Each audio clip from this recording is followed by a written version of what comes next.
بسم الله الرحمن الرحيم magacaygu waa cabdiraxmaan maanta waxaynu barnaamijkeena ku soo qaadanaynaa xaqiiqooyin aadan ogeyn oo ku saabsan magaalada Dubai. magaalada Dubai waxa ay ku guuleysatay inay ka qayb gasho bandhiga Expo 2020ka taasna waxa ay ku mutaysatay dhaqaalaheeda xoogan iyo soo jiidashada maalgashatada dhammaan daafaha caalamka. magaaladaas waxa ka buuxa xaqiiqooyin aanan halkan ka wada sheegi karin laakiin wax ka mid ah ayaynu soo qaadanaynaa insha Allah. xaqiiqada koowaad madaarka magaalada Dubai dadka ku safra waxa ay ka badan yihiin dadka ku safra madaarka metro ee magaalada London. xaqiiqada labaad boqolkiiba 24 qalabka guryaha lagu dhiso waxa ay yaalaan magaalada Dubai. taasna waxa ay ku muujinaysaa horumarka ay magaaladu ka gaartay dhismaha. xaqiiqada saddexaad magaalada Dubai waxa laga dhisayaa magaalo yar oo lagu magacaabo moolka caalamka taas oo laga dhisayo quraarad celisa fallaadhaha kulul ee cadceedda si magaalada yar kuleylkeedu u noqdo mid dhexdhexaad ah. xaqiiqada afaraad booliska magaalada Dubai waxay isticmaalaan gawaarida ugu qaalisan caalamka sida Ferrari FF kaas oo qiimihiisu yahay $500,000 iyo Lamborghini kaas oo qiimihiisu yahay $400,000.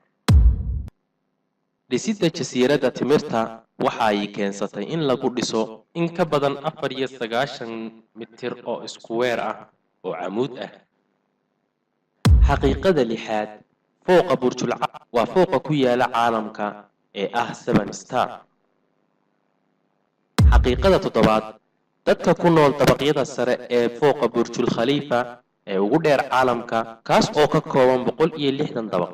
bisha Ramadaan marka la afurayo waxay 2 ilaa 3 daqiiqo ka dambeeyaan dadka kale waayo cadceedda dhicitaankeedu way ka dambeeyaan marka loo eego dadka ku nool dabaqyada hoose. xaqiiqada sideedaad fooqa burjul khalifa waxa laga arkaa in ka badan 95 kiiloomitir taas oo la mid ah magaalada Hargeysa ilaa magaalada Gabiley intay isku jiraan.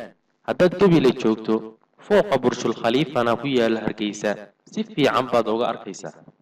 xaqiiqada sagaalaad boqolkiiba 40 dahab kala iibsaday sanadkii 2013 waxa lagu kala iibsaday magaalada Dubai.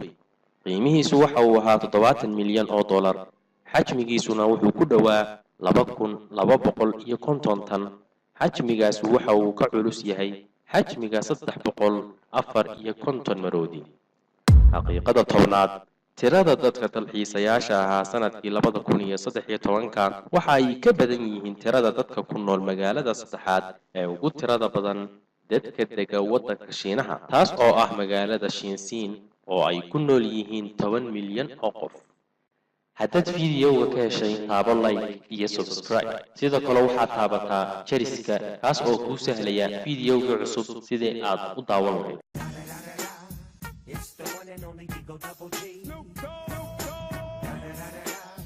You know what happened with the D.R.